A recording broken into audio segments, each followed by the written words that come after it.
Namaste everyone. We extend a very warm welcome for today's podcast where we will be looking at a different aspect on the topic gender-based violence. What exactly is gender-based violence? Is it restricted only to women? And in society, even it is continued to persist today. To understand these questions and more, we are very happy to have with us Advocate Rohit Kashyap sir, a respected criminal lawyer known for his work across a wide range of sensitive and complex criminal matters. Thank you so much, sir, for taking your time to join us. Thank you for having me here. So, how did term gender-based violence evolve? And can you share your experiences while dealing with the gender-based violence cases? Gender-based violence is not is a term that became more prominent in the 1970s when the whole feminist rights and those things picked up in the Western world.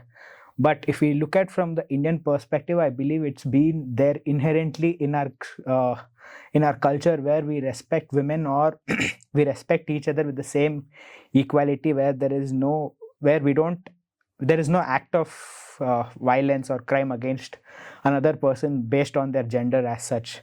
Like we know the Manu Smriti and all those talk where women are respected, their flourishes divinity is what Manu Smriti says.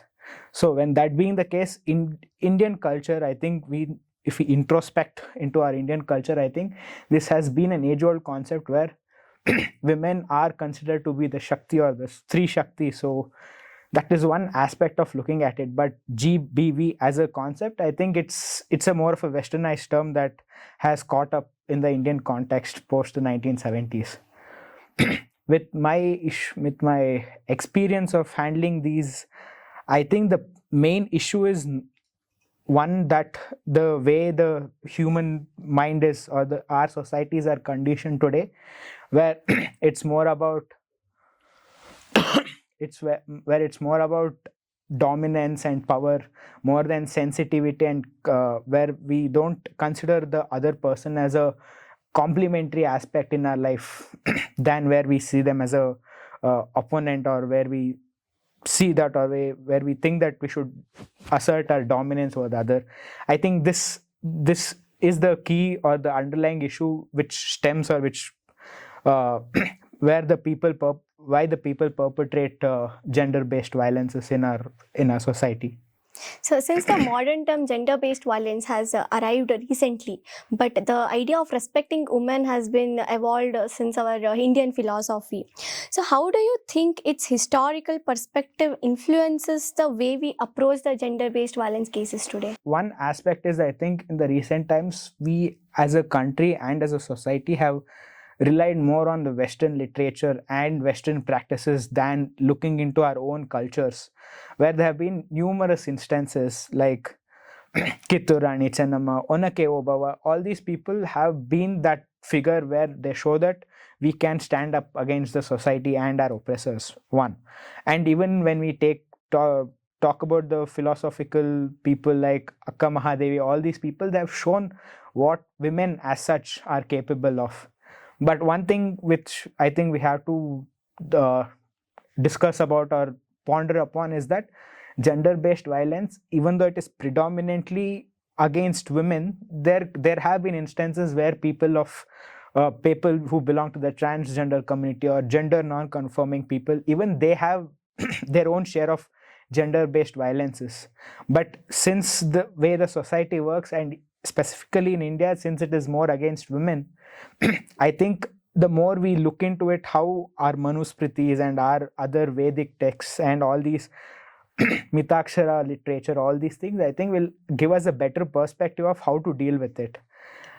And the second aspect is what I think is important would be with respect to us learning from what our ancestors have done. I think most of our history is distorted or has lost its essence because of the 2 century long colonization that happened. I think once we start decolonizing our own mindset towards our society, I think we would be in a better position in dealing with these aspects. According to you, what are the primary reasons for increasing of such violences? One would be the lesser sensitization that happens in schools. Given how our education systems are built today, unlike the ancient education system here in India, where it was more about dharma and ethics and values which was inculcated and imbibed in students, now it's more reward based, and it is only driven by competition and marks and aspects of such nature. So I think in our race to get more marks and be more competitive, I think we are losing track of what our culture and what our country stood for, that is dharma, ethics, and the way we respect each other. So, why does gender-based violence continue to persist, not just in India, but across the globe, despite years of advocacy, reformations in the legal system, and a lot of awareness of efforts? See, one thing I would like to say is, as the law, the maximum the law could do is punish the wrongdoer. But the law cannot transform a character of a person. I think the only way we could transform that aspect of fixing the way we look at society is it starts from the home, it starts from the school, and it starts also from the way we are educated. Because there have been numerous cases, we handle cases day in and day out where, with respect to domestic violence, dowry prohibition, rape, POXO cases, all these things, that is the main issue. People don't value the other gender or the person with whom we cohabit as a person who is of equal standards as me. Yes. How does the legal system perceive the victims of gender-based violence?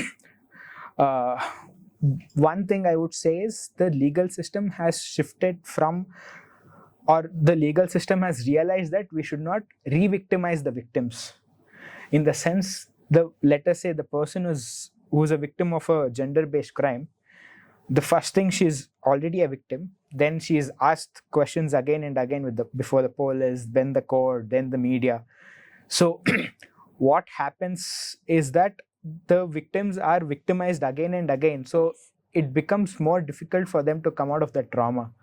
So that shift in the legal system is that the courts have understood that there should be more confidentiality. The court should be more sensitive towards how we deal with this, and courts have also started looking into how do you say, how they deal with these people, getting them psychiatric help, or there are people who help them with dealing with these issues. So that way there's a shift, but I think that shift should be supported and fostered or nurtured by the people, where we also play a key role or as a stakeholders in the institution of judiciary or the legal system. So, with the advent of technology, gender-based violence has moved to online. How is digital violence being committed, and what are the legal protections by the law and for the prevention? How does this law support such victims, starting from lodging the FIRs to including the police support and the role of the judiciary in this matter? Yes. So the thing is, in society, words and text are the two main forms of violence. You need not do something, a simple utterance of a word or an act or an action that you do is enough to cause that gender-based violence. So digital or internet has widened its scope. I can sit here and I can violate someone else's right by posting a video or by an image or a voice note. So when that being the case, I think it becomes a more challenging issue for the law enforcement agencies as well, because the first issue is, how do I track these people given how complex the whole internet is? So that becomes an issue is one, but how do we deal with it? I think the police and the government have come up with the concept of zero FIRs, where any person from any jurisdiction can lodge an FIR or a complaint when issues of gender-based violence that happens online. One. The second part is also, I think, it's a duty of everyone where we try to moderate or make sure that what content we are seeing and who are we engaging with on the internet. Because I sit here, look at you, I know who you are, or I can have a perception of what you are and how you are. But in the digital realm, it doesn't happen so. So it becomes more important for us to be more mindful of who are we engaging with. And we handle lot many cases where people who are met on dating websites, who are met on other websites, have been victims of not only gender based crimes but much more heinous crimes as such. So I think moderation, and the police also has a duty in helping the victims out there, but they are also, their hands are also tied because the limited resources they have. So I think over a period of time, like how technology has evolved, I think the law enforcement agencies and the judiciary will also be in a better position to deal with these issues. And like I said, each one of us in a society, we might not be directly involved in the legal system as such, but each of us become a stakeholder. So each of us have our own duties to make sure that we are creating a much safer system or environment, not only in the physical world but also in the digital world. According to you, how can we as a society collectively can reduce the gender-based violences? I think, like I had said, I think it starts from the house itself. Like they say, the guru mane modala pata shale taye modala guru. I think it starts from there. I think many a times, maybe for various reasons, the kids get neglected, or when those are the issues, I think us as a society or a community, we still have the chance to get ourselves involved. I mean, I grew up in a joint family, so I know I grew up with so many people. Each one of them gave me one set of value which I stand by today, or what I am. So I think that way a society will have a greater impact.